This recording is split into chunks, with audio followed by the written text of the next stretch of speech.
Saludos, saludos. Nos encontramos aquí nuevamente con el doctor Popa para tratar lo acontecido en las elecciones municipales y ver cuál es su parecer o su análisis en comparación con lo que serán las elecciones presidenciales el próximo mes de mayo.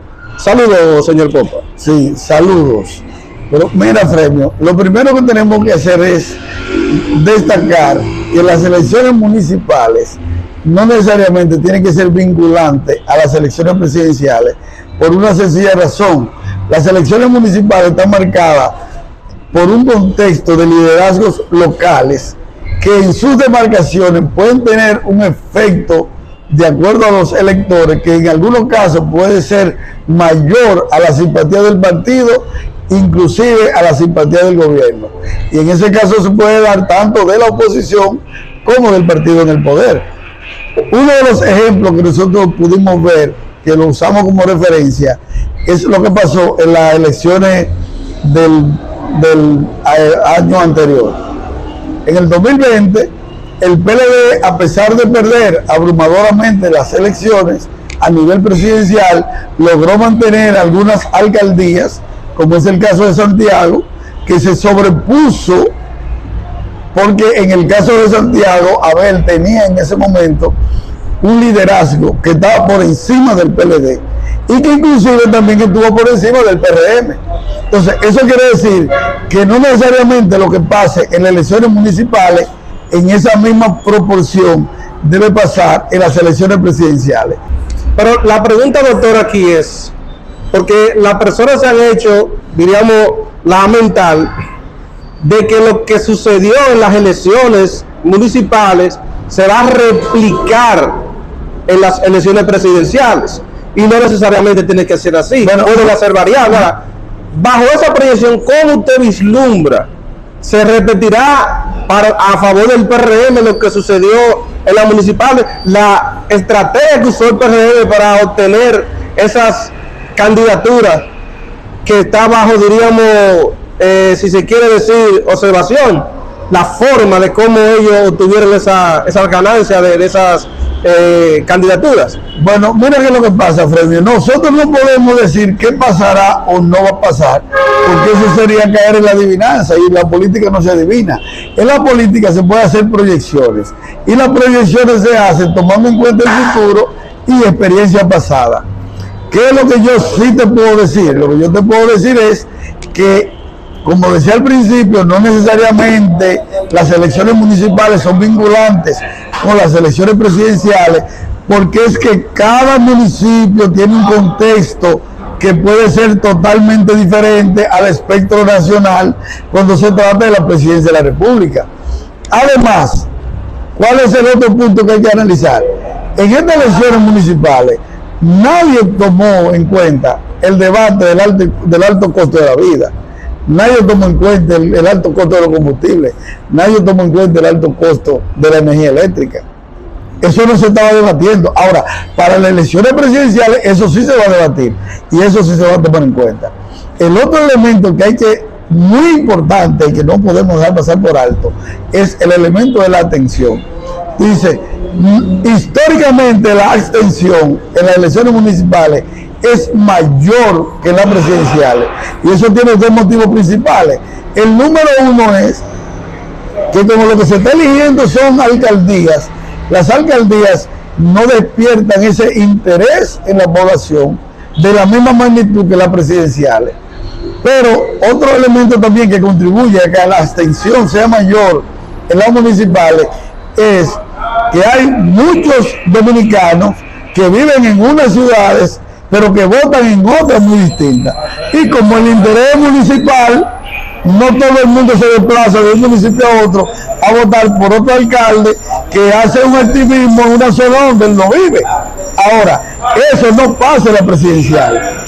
Lo que pasa en la presidencial es que usted puede, como pasa la gran mayoría de ciudadanos que ha emigrado de un pueblo a otro, ¿verdad?, en el país, el día de las elecciones, mínimo un día antes, se traslada a su lugar de votación. Pero te dice que en el caso del PRM, el 100% de su militancia, ¿verdad?, votó en la congresual. Mira, no se puede decir que el 100%, pero vamos a usar la lógica. En las elecciones municipales, la movilidad de la gente es más apática.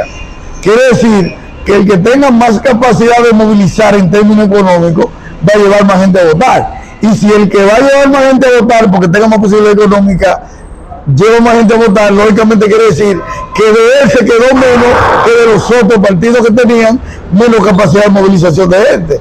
Lo que quiere decir que si hay 20 puntos porcentuales o 25 de diferencia de las municipales con las próximas presidenciales, el PRM es el partido que menos gente le tocaría distribuirle en términos proporcionales de esos 20 o 25 puntos porcentuales de diferencia que hay entre las municipales y las presidenciales. Pero que tomándose eso en consideración, entonces, quien tiene más poder para movilizar personas es el que maneja el presupuesto nacional. Los demás partidos entonces están en desventaja con el poder. Bueno, por eso siempre ha sido así. Siempre el partido en el poder ha tenido más capacidad de movilización de su gente. Que es a eso no se le debe tener miedo, porque cada partido lo que tiene que hacer es movilizar su gente. Ahora, en cuestión a lo que plantean de que para las elecciones presidenciales en una primera vuelta los dos partidos de oposición deben ir juntos o deben ir separados, yo soy de la teoría que lo correcto es que tanto la Fuerza del Pueblo como el PLD vayan separados en la primera vuelta y que mantengan el acuerdo que se suscribió conjuntamente con las municipales y congresuales de que el que quede en tercer lugar apoye al que quede en segundo, en el hipotético caso de que el que quede en primero no consiga 50 más 1, que sería la mayoría absoluta en el contexto de la doble vuelta electoral. Entonces, ¿por qué mi argumento de que los dos partidos de oposición deben ir solos?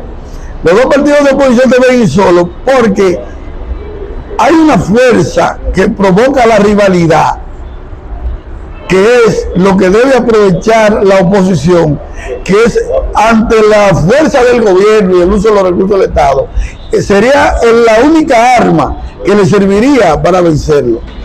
Usted dice, ¿cuál es esa arma? La rebatiña que existe entre la PLD, entre la Fuerza del Pueblo y el PLD, usarlo para ir de manera dividido, que cuando cada quien se sienta en el deber y en la obligación de demostrar que es más fuerte que el otro, es la única posibilidad de que logre conseguir entre los dos más del 50 más 1 y obligaría de manera indefectible a una segunda vuelta electoral. Usted dice que si van divididos sí pueden conseguir el 50 más 1 pero divididos, no que para ganar en primera vuelta sino para forzar a la segunda vuelta. Si van divididos existe más posibilidad de que se dé una segunda vuelta, porque ¿qué pasaría en un contexto de la rivalidad que existe entre PLD y Fuerza del Pueblo? Los PLDistas entienden que si se va a ir unido en primera vuelta, el candidato debe ser Abel. ¿Y qué argumentan los PLDistas? Bueno, los PLDistas argumentan que el PLD es el partido que tiene mejor estructura que la Fuerza del Pueblo. Y no hay discusión en que eso es así. Pero por el otro lado tenemos a los de la Fuerza del Pueblo que entienden que en la primera vuelta, si va un solo candidato, debe ser Leonel, porque es el que tiene el liderazgo, que de manera indiscutible también tiene razón. Entonces, ante esa situación que tú tienes dos bandos que se discuten tener la razón, no pueden ir unidos, porque si se unen, más que una unión provocaría una desunión. El hecho de que el PLD ahora en las municipales sacara más votos no se debe a que en la alianza Rescate RD al PLD le correspondieron los municipios que tienen más importantes, como Santiago, Santo Domingo, el Distrito, San Juan, etcétera. Pero que esa es una realidad. El gran problema es que eso los PLDistas no lo entienden. Esa es la realidad. Lo que pasa es que los PLDistas eso no lo entienden. Y entienden, lo único que entienden es que en términos porcentuales quedaron en segundo lugar. Hay otro tema que usted trató anteriormente, que es en cuanto a el que tiene la estructura del partido y el que tiene el liderazgo. En la historia de nosotros, la República Dominicana, en ese contexto, ¿quiénes han tenido mejores resultados? ¿Los que tienen la estructura de los partidos o aquellos partidos que se han adherido al liderazgo del líder, valga la redundancia? Sí, yo te voy a responder esa pregunta, pero yo primero quiero terminar un cortecito de la idea anterior para que no quede en el aire.